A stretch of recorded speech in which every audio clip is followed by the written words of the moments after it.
Hello friends! நீங்க பார்த்துட்டு இருக்கிறது ஹரிஷ் வாய்ஸ். இன்னைக்கான வீடியோல நாம என்ன பார்க்க போறோம்னா, ஒரு சீக்வல் அனிமே ஸ்டோரீஸ் தான். ஸோ இந்த சீக்வல் நீங்க ஏற்கனவே சீசன் 1 பார்த்துட்டீங்க. அப்படி பார்க்கலன்னா, மறக்காம போய் சீசன் 1 பார்த்துட்டு வந்துருங்க. எதுன்னு கேட்குறீங்களா? அதாங்க you and I are polar opposite season 1. Season 1 பார்த்துருந்தீங்கன்னா, கண்டிப்பா உங்களுக்கு சீசன் 2 பிடிச்சிருக்கும் அப்படின்னு கண்டிப்பா நான் நம்புறேன். ஏன்னா, அனிமே அந்த அளவுக்கு ரொம்பவே காமெடியாவும், ரொமான்டிக்காவும் போய்க்கிட்டு இருக்குது.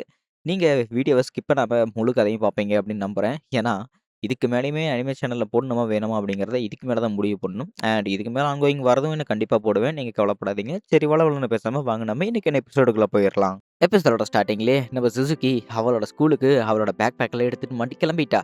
என்னோட பேரு தான் சுசுகி மியு. எனக்கு 16 வயசு ஆகுது. நான் செகண்ட் இயர் மிடில் ஸ்கூல் ஹைல படிக்கிறேன் அப்படின்னு அவள பத்தி சொல்லிக்கிட்டு இருக்கிறா. அண்ட் அவளுக்கு நெய்பர்ஹுட்லயே இருக்கிறது தன்னோட பாய் ஃப்ரெண்டு. ஸோ என்னோட பாய் ஃப்ரெண்டுக்கு 6 மாசத்துக்கு முன்னாடி என் மனசுல இருக்கிற ஃபீலிங்ஸ் அவங்ககிட்ட சொன்னேன். அண்ட் அதனால டானி எனக்கு இப்போ ஒரு நல்ல ஃப்ரெண்ட் ஆயிட்டான். அது மட்டும் இல்லாம நல்ல ஒரு பாய் ஃப்ரெண்டாவும் இருக்கிறா அப்படின்னு சொல்றாங்க. அப்புறம் கிளாஸ்ல போற வழியில அங்க இருக்கிற எல்லா ஃப்ரெண்ட்ஸையுமே பார்க்குறாங்க. யமடா, ஆசுமா, டைரா அங்க இருக்கிற எல்லாரையுமே பார்த்துட்டு ஸ்கூலுக்கு ஃப்ரெண்ட்ஸோட வரதே ஒரு தனி ஜாலி தான் அப்படின்னு நம்ப சுசுகி சொல்லிக்கிட்டு இருக்கிறா. பட் இருந்தாலுமே இத்தன சந்தோஷம் சுத்தி முத்தி இருந்தாலும், பாய் ஃப்ரெண்ட் கிட்ட வெளிய சுத்துறதுக்கு அப்படின்னு ஒரு ஆசை இருக்கணும்ல. அது இவ ரொம்பவே ஆர்வமா எதிர்பார்த்துக்கிட்டு இருக்கிறா. ஈவினிங் டைம் ஆச்சுன்னா போதும், எல்லா பொண்ணுங்களும் சேர்ந்து ஜிம்முக்கு போறாங்க. அந்த இடத்துல இருக்கிற பசங்க எல்லாருமே பக்கத்து கிளாஸ் பசங்க ஃபோட்டோ எடுத்துக்கிட்டு இருக்கானுங்க. ஐய்யய்யோ! முன்ன பின்ன தெரியாதவங்க என்ன ஃபோட்டோ எடுத்துறாங்கன்னா, ஃபில்டர்ல என் மூஞ்சி அசிங்கமா இருக்குமே அப்படின்னு அவ மூஞ்சிய மறைக்கிறா. ஆனா, அசுமா கிட்ட எல்லாருமே உங்க ஃபேஸ காட்டுங்க அப்படின்னு சொல்லும்போது, இவ பாட்டுக்கு மூஞ்சிய காட்டிக்கிட்டு இருக்கிறா. முன்ன பின்ன தெரியாதவங்ககிட்டலாம் எதுக்குடி அப்படி மூஞ்சி காட்டிக்கிட்டு இருக்கிற? உனக்கு அவங்க தெரிஞ்சவங்களான்னு கேட்கும்போது, "எனக்கு அது யாருன்னே தெரியாதே" அப்படின்னு அசுமா சொல்றா. "அப்புறம் எதுக்காக நீ அவங்ககிட்ட மூஞ்சிய காட்டுற? முன்ன பின்ன தெரியாதவங்கலாம் ஃபோட்டோ கேட்டா நீ பாட்டுக்கு குடுத்துட்டு வந்துட்டே இருப்பியா? அவனுங்க உன்ன கலாய்ச்சு அவங்க ஃப்ரெண்ட்ஸ் முன்னாடி ஸ்கோர் ஏத்திக்குவானுங்க. அது கூட உனக்கு தெரியல" அப்படிங்கிறாங்க. "பரவால்ல விடு. அதனால என்ன போ" அப்படின்னு அவளும் சிம்பிளா சொல்லிட்டா. ஸோ கிளாஸ் டைம் முடிஞ்சதுக்கப்புறம் கரெக்ட்டா ஜிம்முக்கு போனாங்க. ஸோ போயிட்டு வந்ததுக்கப்புறம் வாலிபால் டீமு. அங்க பக்கத்துல இருக்கிற ஒரு 3 பொண்ணுங்க, "அடுத்து நீங்க தான் சர்வ் பண்ண போறீங்களான்னு?" அப்படின்னு ஆசுமா கேட்கும்போது, அங்க 3 பேருமே தயங்கிக்கிட்டே நிக்கிறாங்க. பாலுமே பார்த்தீங்கன்னா, பாஸ்கெட் பால் கூடையில மாட்டிக்கிச்சு. "யாராவது எடுத்து தாங்களேன்" அப்படின்னு எம்மாடா கத்திக்கிட்டு இருக்கிறான். அண்ட் அந்த பாஸ்கெட் பால் மேட்சயுமே பார்த்துட்டு, பின்னாடி 3 பசங்க நிக்கிறாங்க. அந்த மேட்ச் முடிஞ்சதுக்கப்புறம் அடுத்து என்ன மேட்ச் நடக்க போகுது அப்படின்னு அசுமா கேட்கும்போது, அந்த பொண்ணுங்களுமே தயங்கிக்கிட்டு இவகிட்ட பேசாம கம்முனு இருந்துக்கிட்டாங்க. இவளுக்கு ஒரு மாரியா இருக்குது. அண்ட் இவங்களுமே ஈவினிங் டைம் வீட்டுக்கு போற நேரத்துல, இவங்களுக்கு புடிச்ச கேக்க வாங்கி சாப்பிட்டுட்டு போறாங்க. உண்மையிலேயே ரொம்பவே நல்லா இருக்குதுல்ல கேக்கு. இனிமே தினமும் நம்ம இதையே வாங்கி சாப்பிடலாம்ப்பா அப்படின்னு மியு பேசிக்கிட்டு இருக்கிறா. இப்படி இவங்க பேசிக்கிட்டு இருக்கும்போதே, சரி ஓகே. என்ன நீ வர வர கொஞ்ச நாளா வித்தியாசமா பிஹேவ் பண்ணிக்கிட்டு இருக்கிற. சம்மர் டைம்ல பாய் ஃப்ரெண்ட் எதுவும் கிடைக்காதனால பைத்தியம் பிடிச்சுக்கிச்சா அப்படின்னு மியு கேட்கும்போது, பாய் ஃப்ரெண்டா என்ன சொல்றன்னு கேட்கும்போது, பின்ன உனக்கு 4 பேர் மெசேஜ் பண்றாங்கன்னு சொன்னேல்ல, அத ஏன் நீ கண்டுக்கவே இல்ல அப்படின்னு கேட்கும்போது, நமக்கு மெசேஜ் பண்ணாமங்கள நாம எதுக்கு மெசேஜ் பண்ணோம்? அவங்க எல்லாரையுமே பிளாக் பண்ணு அப்படின்னு மத்தானாபி சொல்லிக்கிட்டு இருக்கிறா. எனக்கு நீங்க சொல்றதுக்கு அப்புறம் தான் தெரியுது அப்படின்னு டைரா சில விஷயங்கள சொல்லியிருப்பான். மத்தவங்க உனக்கு மெசேஜ் பண்ணலனா நீ எதுக்கு பண்ணிக்கிட்டு இருக்கிற? அவங்க உன்ன ஹர்ட் பண்றாங்கன்னு தெரியல அப்படின்னு சொல்லியிருப்பான். இவங்க கேக் சாப்பிட்டுக்கிட்டு இருக்கும்போது பக்கத்து கிளாஸ் பசங்க மறுபடியும் அம்புழுக்குறானுங்க. எனக்கு கொஞ்சம் குடு அப்படின்னு கேட்கும்போது, நான்லாம் தர முடியாது அப்படின்னு அசுமா சொல்லிட்டா. அவங்க வேணும்னே உன்கிட்ட வம்பிழுக்குறாங்கன்னு தெரியுதுல்ல. ஆனா எதுக்காக நீ இப்படி பண்ணிக்கிட்டு இருக்கிறன்னு கேட்கும்போது, எனக்கு தெரிஞ்சு இவ மனசுக்குள்ள இதே விஷயம் நெனச்சுக்கிட்டு இருக்கிறா. ஆனா நம்மகிட்ட அது என்னன்னு சொல்ல மாட்டேங்கிறா அப்படின்னு சட்டோ கரெக்ட்டா கண்டுபிடிச்சுட்டா. சரி ஓகே. இதுக்கு மேல எல்லாமே போறதுக்கு வேல வந்துருச்சு. பட் இருந்தாலுமே உனக்கு சில பிரச்சனைகள் இருக்குது. உனக்கு இந்த மாரி கலீஜ் பசங்க இருக்கானுங்க பாத்தியா? அதாவது சில பேர் எல்லாமே ஃபீலிங்ஸ் வச்சுக்கிட்டு வருவானுங்க. அதே ஃபீலிங்ஸ காரு மாரி மேல உன் மேல டமால்னு இடிச்சதுக்கு அப்புறம் அந்த ஃபீலிங்ஸ் உனக்கு புடிச்சிருக்குன்னு சொல்லிக்கிட்டு இருக்கிற. இதெல்லாமே ரொம்பவே தப்புமா, ஆசுமா. இங்க பாரு இந்த மாரி பசங்களலாம் நம்ம கூடவே வச்சுக்கக்கூடாது அப்படின்னு மியு அட்வைஸ் பண்ணிக்கிட்டு இருக்கிறா. அதெல்லாம் எதையுமே கேட்காம கம்முனு இருக்கிறா. அதுக்கு ஒரு உதாரணம் சொல்லட்டா? நீ மத்த பசங்கள தான் புடிச்சிருக்கு அப்படின்னு சொல்ற. அதாவது இந்த கலீஜ் பசங்க. இன்னசென்ட்டா இருக்கிற பசங்கள சுத்தமா பிடிக்கல அப்படிங்கிற. ஆனாலுமே இன்னசென்ட் பசங்க ரொம்பவே மோசமானவங்க தான் அப்படிங்கிறாங்க. இன்னசென்ட் பசங்கள பத்தி நீ பேசுறியா? உன் ஆளே முதல்ல இன்னசென்ட் தான். அண்ட் அது மட்டும் இல்லாம, நீ எப்பேர்ப்பட்ட ஆளுன்னு எங்களுக்கு தெரியும்டி அப்படின்னு இங்க மியூ போட்டு கலாய்ச்சுக்கிட்டு இருக்கிறாங்க. நீங்க சொல்ற மாரி நடந்துக்கிட்டா, அதாவது நான் யாருமே என் கூட பேசி, நான் அவங்க கூட பேசாம ரொம்பவே இன்னசென்ட்டா நடந்துக்கிட்டா, எனக்கு மியூ மாரி ஒரு ரொமான்டிக்கான பார்ட்னர் கிடைப்பாங்களான்னு கேட்கும்போது, ச்சே கண்டிப்பா கிடையாது. அவன் வந்தா இவன்கிட்ட வந்து பேசினா, இவ தான் அவன போட்டு நச்சரிச்சுக்கிட்டு இருந்தா என்ன பண்ற? ஏது பண்றன்னு. அதனால இவள மாரியெல்லாம் நீ காதல் பண்ணிக்கிட்டு இருக்காத அப்படின்னு இவங்க 4 பேரும் கிண்டல் பண்ணி பேசிக்கிட்டு இருக்கிறாங்க. கரெக்ட்டா பசங்களும் உள்ள வந்துட்டாங்க. என்னவாடா பேசிக்கிட்டு இருக்கிறாங்க? ஆமா, ஃபர்ஸ்ட்டு நீ எப்புட்றா அவன் மேல காதல்ல விழுந்த? அப்படின்னு எல்லாருமே மியூ ஒரு கேள்வி கேட்க, இவங்க எல்லாருமே அவன போட்டு நோண்டிக்கிட்டு இருக்கிறாங்க. ஸோ, வருஷத்தோட கடைசி நாள். அதாவது டிசம்பர் மாசம். டிசம்பர் மாசம்னு வந்தாலே கிறிஸ்மஸ் மாசம் தான். ஸோ, கிறிஸ்மஸ் மாசம் முழுக்க தன்னோட எக்ஸாம்ஸ் எல்லாமே முடிச்சுட்டு, கிறிஸ்மஸ் வின்டர் வெக்கேஷனுக்கு இவங்க ஸ்கூல் ஹாலிடேஸ் விட போறாங்க. அந்த ஹாலிடேஸ்ல படிக்கிற வேலைய மட்டும் பார்க்கணும். வேற எந்த வேலையும் பார்க்கக்கூடாது அப்படின்னு பிரின்சிபல் வார்னிங் குடுக்குறாப்ல. அதெல்லாம் என்னைக்கு ஸ்டூடண்ட்ஸ் கேட்டுருக்காங்க? அந்த மீட்டிங் முடிஞ்ச அடுத்த செகண்டே ஸ்டூடண்ட்ஸ் எல்லாரும் ஒண்ணா உட்காந்து சாப்பிட்டுக்கிட்டு இருக்கிறாங்க. அண்ட் அதே சமயத்துல வெளிய நம்ம நிஷி, அப்புறம் ஹோண்டா வெளிய போய்க்கிட்டு இருக்கிறாங்க. அவங்கள பாத்துட்டு, "எமாடா இந்த சிக்கன் சாப்பிடுறியா?" அப்படின்னு எச்ச கையோட கொண்டு வந்து குடுக்குறான். ஏன்டா உனக்கெல்லாம் கொஞ்சமாவது மனசாட்சி இருக்குதா இல்லையா? நாங்க பர்ச்சேஸ் பண்ணி போயிட்டு இருக்கிறோம். எச்ச கையில கொண்டு வந்து சிக்கன் தர, எங்களுக்கெல்லாம் அது வேணா விடு அப்படிங்கிறாங்க. இன்னொரு பக்கம் நிஷி சிரிச்சுக்கிட்டு இருக்கிறான். சரி ஓகே. அப்படின்னா நீங்க எங்கேயாவது வெளிய போறீங்களான்னு கேட்கும்போது, "ஆமா." அப்படின்னா, "இந்த வருஷம் நாம போனா கண்டிப்பா அடுத்த வருஷம் தான் பார்ப்போம்." அப்படின்னு ஒரு சில்லித்தனமான டயலாக் அந்த காமெடி சொல்றாங்க. ஆமால்ல, இந்த வருஷம் போச்சுன்னா மறுபடியும் நான் அவன நாளைக்கு அதாவது அடுத்த வருஷம் தான் நான் பார்ப்பேன். நான் உன்ன அப்புறமா மெசேஜ் டெக்ஸ்ட் பண்றேன் அப்படின்னு சொல்லும்போது, இன்னொரு பக்கம் ஹோண்டா சிரிச்சுக்கிட்டு இருக்கிறா. ஸோ இது எல்லாத்தையுமே நம்ம சுசுகி பார்த்துக்கிட்டு தான் இருந்திருக்கிறா. "ஏய் என்னப்பா எம்மாடா? அப்புறம் எனக்கு பீஸா ஏதாவது டெலிவரி பண்ணி தர்றியா? ஏன்னா நீ அங்க தானே வேலை பார்க்குறன்னு" கேட்கும்போது, "ஏய் கிறிஸ்துமஸ் அன்னைக்கு கடையில போய் வாங்குறதுக்கெல்லாம் உனக்கு என்ன கேடு? உனக்கு ஆள் வேற கொண்டு வந்து குடுக்கணுமா? எனக்கு வேலை வச்சுக்கிட்டு இருக்காத" அப்படின்னு எமடா புடிச்சு திட்டிக்கிட்டு இருக்கிறான். பேசாம நாமளே வீட்ல கேக் செஞ்சுட்டா என்னன்னு கேட்கும்போது, "கேக் செய்யலாம் எனக்கு தெரியாதுன்னு" கேட்கிறா. "பரவால்ல எனக்கெல்லாம் ஒரு ஃப்ரெண்ட் தெரியும். கவாசாக்கி உண்மையிலே ரொம்பவே கேக் செய்வா தெரியுமா?" அப்படின்னு இங்க அசுமா சொல்லிக்கிட்டு இருக்கிறா. ஸோ பசங்க எல்லாருமே இங்க ஒரு பக்கம் பேசிக்கிட்டு இருக்கிறாங்க. அதாவது வெக்கேஷன்ல என்ன பண்றதுன்னே தெரியாத மாதிரி, நம்ம டயர ஒரு பக்கம் நீங்க டானி கிட்ட ஐடியா கேட்டுக்கிட்டு இருக்கிறான். "வெக்கேஷன்ல நீ என்னடா பண்ண போற?" அப்படின்னு.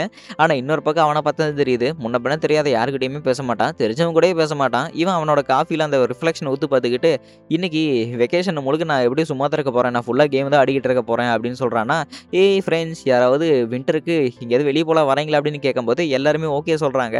ஆனா இன்னொரு பக்கம் நம்ம வதனாபிக்கு ரொம்பவே கோவம். ஏன்னா, அவ வின்டர் வெக்கேஷனுக்கு அவங்க பாட்டி வீட்டுக்கு போயிருவா. அப்படின்னா நாம போய் இப்ப எல்லாரும் போலாம் வாங்க. கண்டிப்பா நாம எல்லாரும் ஒண்ணா எங்கேயாவது வெளிய போயாகணும் அப்படிங்கிறாங்க. வராதவங்கள இங்கேயே வச்சுட்டு, வரவங்கள மட்டும் நம்ப பத்தானபி கூட்டிட்டு போய்க்கிட்டு இருக்கிறா. சரி எங்க தான் கூட்டிட்டு போறான்னு பார்த்தா, கிறிஸ்மஸ் வரப்போகுதுல்ல. அதனால அந்த இடத்துல ஒரு கார்னிவல் ஃபெஸ்டிவல் மாரி நடக்குது. சொல்லப்போனா அது இன்னும் ஆரம்பிக்கவே இல்ல. அது நாளைக்கு ஈவினிங் கிறிஸ்மஸ் ஈவினிங் அன்னைக்கு தான் நடக்க போகுது. அதுக்கு முன்னாடி இவங்கலாம் அங்க சுத்தி முத்தி பார்த்துக்கிட்டு இருக்கிறாங்க. அங்க இருக்கிற ஒவ்வொரு வீட்டு ஆளுகளுமே இந்த டெக்கரேஷன் பண்ணது தான். அங்க இருக்கிற கவர்மெண்ட்டால எதுவுமே பண்ணது கிடையாது. உண்மையிலேயே அற்புதமா இருக்குதுல்ல அப்படின்னு எல்லாருமே சுத்தி முத்தி பார்த்துக்கிட்டு இருக்கிறாங்க. அண்ட் இன்னொரு பக்கம் நம்ம சுசுகி இருந்துகிட்டு, "என்னப்பா கிறிஸ்மஸ் மார்க்கெட்டுக்கு பக்கத்துல இருக்கிற சைனா டவுனுக்கு நீ போகலையா?" அப்படின்னு கேட்கும்போது, இவ பயந்துகிட்டு, "அது எப்படி உனக்கு தெரியும்?" அப்படிங்கிறான். ஆக்சுவலி இது என்னென்ன விஷயம்னு உங்களுக்கு தெரியணும்னா, நீங்க 12வது எபிசோடு பார்த்துட்டு வாங்க. அப்பதான் உங்களுக்கு புரியும். பயப்படாத! நான் உன்ன ஒண்ணும் பயமுறுத்த மாட்டேன். நான் உனக்கும் எனக்கும் மட்டும் சீக்ரெட்டா இருக்கட்டும். இன்னும் சில பேருக்கு தான் இந்த விஷயம் தெரியும். நீ போய் டேட்டிங்ல எதுவும் போகலன்னு கேட்கும்போது, "அதுக்கெல்லாம் இன்னும் நேரம் இருக்குது" அப்படின்னு எமடா சொல்றான். டைமிங் ஆனதுக்கப்புறம் எல்லாருமே பிரிஞ்சு போறாங்க. அண்ட் எப்பவும் போல நம்ம டைரா தனிமையா இருக்க விரும்புறான். ஆனா பக்கத்திலேயே ஆசுமா ஒட்டிக்கிட்டே வந்து நிக்கிறா. இவ என் பக்கத்திலேயே இருக்கிறனால மத்தவங்க எல்லாருமே இவள என்ன நினைப்பாங்க? அத கொஞ்சம் கூட இவ நினைச்சு பார்க்க மாட்டேங்கிறா.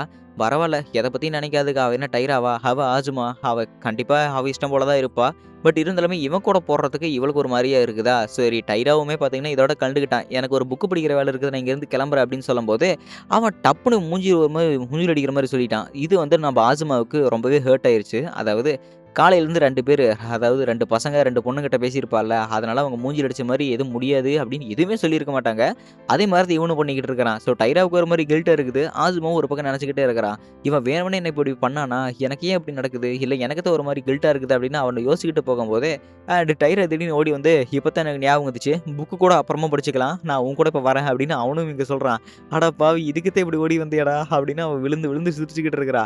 வீட்டுக்கிட்ட போனதுக்கப்புறம் நம்ம டானி, சுசுகி 2 பேருமே ஒரு மாரி வெட்கத்துல இருக்கிறாங்க. ஏன்னா போன தடவையே 2 பேரும் கிஸ் அடிக்கும்போது, அவங்க வீட்டாளுங்க வந்து இவங்கள வந்து எம்பாரஸிங் பண்ணி விட்டாங்க. சரி இதுக்கு மேல நீ நானும் கிறிஸ்மஸ்ல ஒண்ணா சேர்ந்து எங்கேயாவது வெளிய போலான்னு பார்க்குறேன். அதாவது கிறிஸ்மஸ்க்கு நீ நானும் ஒண்ணா சேர்ந்து என் வீட்ல கேக் செய்யலாமா? அப்படின்னு சுசுகி ஓப்பனா கேட்டுட்டா. ஓகே அப்படின்ட்டான். வீட்ல வந்ததுக்கப்புறம், அம்மா நாளைக்கு நம்ப வீட்டுக்கு டானி வரான் கேக் செய்றதுக்கு. ஓகே தானு கேட்கும்போது, "ஏய் ஓகே தான். பட் இருந்தாலுமே வீட்ல யாரும் இருக்க மாட்டாங்க.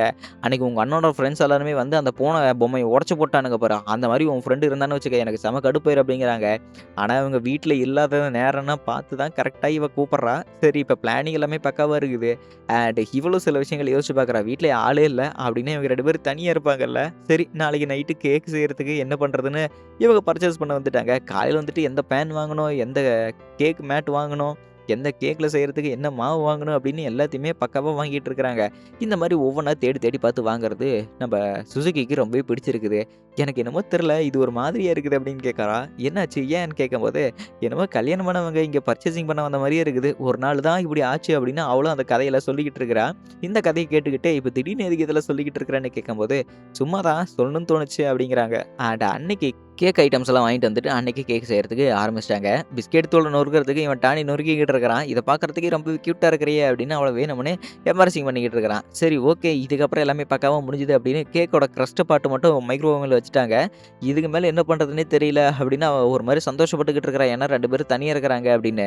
ஷாம்பைன் பாட்டில் ஒண்ணு கீழ விழுக போறதுக்கு பக்கத்திலேயே பார்த்தீங்கன்னா 2 பேருமே சேர்ந்து கீழ விழுந்து பிடிக்கும்போது, அப்படி கரெக்ட்டா பிடிக்கிறதுக்கு 2 பேருமே ஏற்கனவே இப்படி ஒரு சம்பவம் நடந்தது அப்படின்னு யோசிச்சு திரும்பும்போது 2 பேருமே லைட்டா லிப்ஸ் மட்டும் உதறி உரசிக்கிச்சு. இதுக்கப்புறம் 2 பேருமே சரி ஏதாவது இன்டராக்ஷன் பண்ணுவானுங்க பார்த்தா, ஒரு 3 மணி நேரமா எதுவுமே பண்ணாம தின்னுட்டு அந்த இடத்துல உட்காந்துக்கிட்டே இருக்கிறாங்க. இப்ப என்ன பண்றது? ஒண்ணுமே புரியலையே! ஐய்யய்யோ! எனக்கு ஹார்ட் வேற படபடன்னு அடிச்சுக்குதே! இப்ப நாங்க நிஜமாலும் கிஸ் தான் பண்ணோமா? இல்ல அது நிஜமாலும் உதடு உதடு ஒட்டிக்கிறது. நாங்க சும்மா மேல தானே உரசிக்கிட்டோம். அதனால எந்த பிரச்சனையும் இருக்காதே! அப்படின்னு சுசுகி யோசிச்சுக்கிட்டு இருக்கிறா. அண்ட் திடீர்னு டானியுமே ஷோல்டர்ஸ்ல கை வச்சு, இப்போ ஆரம்பத்துல நாம ஒண்ணு பண்ணோம்ல, அது இப்ப நம்ம கம்ப்ளீட்டா பண்ணலாமா? அப்படின்னு டானி சொல்றான். என்னது இது? ஆளு தானாவே வந்து வலையில விழுகுதே! அப்படின்னு இவ ஆச்சரியத்துல இருக்கிறா. சரி ஓகே. அது கொஞ்சம் கரெக்ட்டா பண்ணலாம். நான் வேற சிக்கன் சாப்பிட்டேனே அப்படின்னு சொல்லும்போது, பரவால்ல நானும் தான் தின்னேன். அதெல்லாம் எந்த பிரச்சனையும் இல்ல அப்படின்னு 2 பேருமே கரெக்ட்டா கிஸ் அடிக்க போகும்போது, டமால்னு ஏதோ ஒரு சத்தம் கேட்குது. என்னடா அது அப்படின்னு பார்த்தா, யாரோ வீட்டுக்குள்ள கதவு தொறக்குறாங்க. மறுபடியும் யார்றா அது அப்படின்னு கதவு தொறக்கிற சத்தம் பலமா கேட்குது. ஐயோ! வீட்டுக்குள்ள தான் யாரோ வந்துட்டாங்களாட்டு இருக்குதே! எவன் வந்தான்னு தெரியலையே அப்படின்னு வாய தொறந்து பார்க்குறா. தன்னோட அண்ணன் வந்திருக்கிறான். "அண்ணா என்ன இங்க வந்திருக்கிறேன்னு?" கேட்கும்போது, "ஏ சனி நான் எப்பவும் வரது தானே. போர் அடிச்சதுன்னு வந்தேன். தின்னுட்டு போயிருவேன். கவலைப்படாத" அப்படிங்கிறாங்க. "சரி அண்ணா பார்த்து பத்திரமா சாப்பிட்டு போ" அப்படின்னு ரொம்பவே பணிவா பேசுறா. என்ன இன்னைக்கு எலி ஏமானத்தோட ஓடுது அப்படின்னு இப்ப தலைவனுக்கு டவுட் வந்துருச்சு. அண்ட் அவனுமே ஷூ போடும்போது ஒரு பையனோட ஷூ அங்க இருக்கிறத பார்த்துட்டு கடுப்பாயி வீட்டு கதவுல கள்ள தூக்கி போட்டு போயிடுறான். "டேய் வந்து தொலையற இருங்கடா" அப்படின்னு ஃப்ரெண்ட்ஸ் கிட்ட சண்டை போட்டுக்கிட்டு இருக்கிறான். "நீ ஏன்டா கோவத்த எங்க மேல காட்டுற?" அப்படின்னு அவங்களும் குழப்பத்தோட இருக்கானுங்க. அண்ட் கேக்குமே பார்த்தீங்கன்னா செஞ்சு முடிச்சுட்டாங்க. கேக் சாப்பிடுறதுக்கு சும்மா டக்கரா இருக்குது. கேக்கெல்லாம் சாப்பிட்டு முடிச்சதுக்கப்புறம், "உனக்கு நான் பிரசன்ட் வாங்கி வச்சிருக்கிறேன். இந்த கிறிஸ்மஸ் பிரசன்ட்" அப்படின்னு அந்த கிஃப்ட்ட வந்து குடுக்குறான். அண்ட் "உனக்கு நானும் ஒண்ணு வாங்கி வச்சிருக்கிறேன்" அப்படின்னு டானியும் குடுக்குறான். 2 பேத்தோட கிஃப்ட்ல என்ன இருக்கும் அப்படின்னு ஆவலா பிரிச்சு பார்க்கும்போது தான் தெரியுது. 2 பேருமே திங்கிங் மட்டும் இல்ல, பொருளையும் ஒண்ணா தான் வாங்குறாங்க. ஏன்னா 2 பேருமே கிளவுஸ் தான் வாங்கியிருக்காங்க. நம்ம டானியோட கை ரொம்பவே கோல்டா இருக்குது. அண்ட் நம்ம சுசுகி கிட்ட எந்த ஒரு ஆர்னமெண்ட்ஸுமே வெதர்ல இல்ல. ஸோ, அதனால பார்த்தீங்கன்னா 2 பேருமே கிளவுஸ் வாங்கிட்டாங்க. "இந்தா என் கை இப்ப எப்படி இருக்குது? கதகதப்பா இருக்குது" அப்படின்னு கன்னத்துல வைக்கும்போது, "ஐய்யய்யோ! குளிருக்கு சும்மா இதமா இருக்குதே" அப்படின்னு அவளுமே அப்படியே மெல்ட் ஆகுறா அவன் தொட்டதுக்கு ஏத்த மாரி. அண்ட் அந்த கிளவுஸ் எல்லாம் போட்டுக்கிட்டு இவங்க வெளிய வாக்கிங் போய்க்கிட்டு இருக்கிறாங்க. கிறிஸ்மஸ்ன்னு வந்துட்டாலே பாட்டு பாடி காத்திருப்பாங்க. பட் இருந்தாலுமே புடிச்சவங்க பாடுறதெல்லாம் ரொம்பவே கேட்கறதுக்கு நல்லா இருக்கும்ல அப்படின்னு இவளும் பாட்டு பாடிக்கிட்டு இருக்கிறா. இதை கேட்கும்போது ரொம்பவே சிரிச்சுக்கிட்டு இருக்கிறா. "எனக்கு கிறிஸ்மஸ விட ரொம்பவே சந்தோஷம். நான் காதலிக்கிற ஒரு பையன், அவன் என்னைய காதலிக்கிறான் அப்படின்னு நினைக்கும்போது தான் எனக்கு இன்னும் ரொம்பவே சந்தோஷமா இருக்குது" அப்படின்னு நம்ம சுசுகி சொல்றா. அதோட எபிசோட் முடிக்கப்பட்டதே.